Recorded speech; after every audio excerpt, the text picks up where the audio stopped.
So the other part of the Obama agenda that wasn't discussed as much this week, Adam, but maybe ought to be, is Syria, right, where there was a fairly important decision a few weeks ago that the U.S. would get involved in more actively aiding the Syrian opposition, and now everybody's moved on to other things. But when you look back at Syria, you're sort of forced to ask, where's the action here? Where is the action here? Well, I think at this point it's been 6 weeks since the administration came forward with this proposal, a plan to arm the rebels. And we're talking here about small arms, very limited small groups that would be getting the arms. But key members of Congress, particularly on the intelligence committees in the House and the Senate, raised concerns on the same grounds that the administration balked initially at doing this last year when it was first proposed, which is, what's the end game? Once you start putting arms in, what's the next step? You own it. Right. You're going to, once you put more arms, is Iran going to respond by doubling down again in support of Assad? And will the U.S. then have to up again its ante?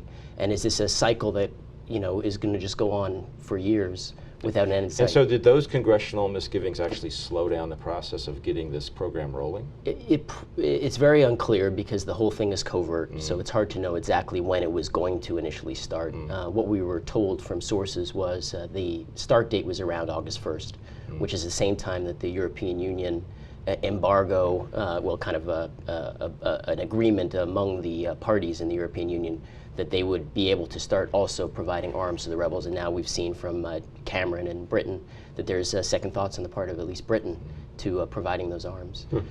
Does John Kerry spend any time thinking about Syria, or is he focused exclusively on Israel and Palestinians? He's been very focused on Syria. I mean, if anything, he was the driver within the administration outside of the CIA pushing for this proposal to arm the rebels.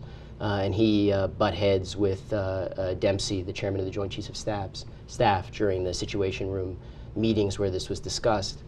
So there's no question that he's been an advocate of this, but one who it's unclear how much influence in the end he had over the president who had to make this decision. And there's also a question of how much influence any of this has on the ground. I mean, is it too little, is it too late if you really wanted to change the game? And honestly, if you step back and look at Syria, you could say this is a failed state already. There's a core that's still run by the government, by the Assad government, but there's a kind of a Free Syrian Army opposition area, and there's a Kurdish area, there's even an al-Qaeda area. And it almost looks like it's been partitioned. Right. I mean, certainly nobody's expecting the addition of American light arms to this to really in an area where there are hardly any light arms to begin with anyway, right? There's the real shortage of rifles there. Right. Yeah. I think the idea here is to, for the Americans to put skin in the game. Yeah. And by the U.S. putting skin in the game, that avoids other countries from deciding this is a failed effort and pulling their support for the rebels. So it's as much a political as a military statement. Yeah, I mean, they're worried,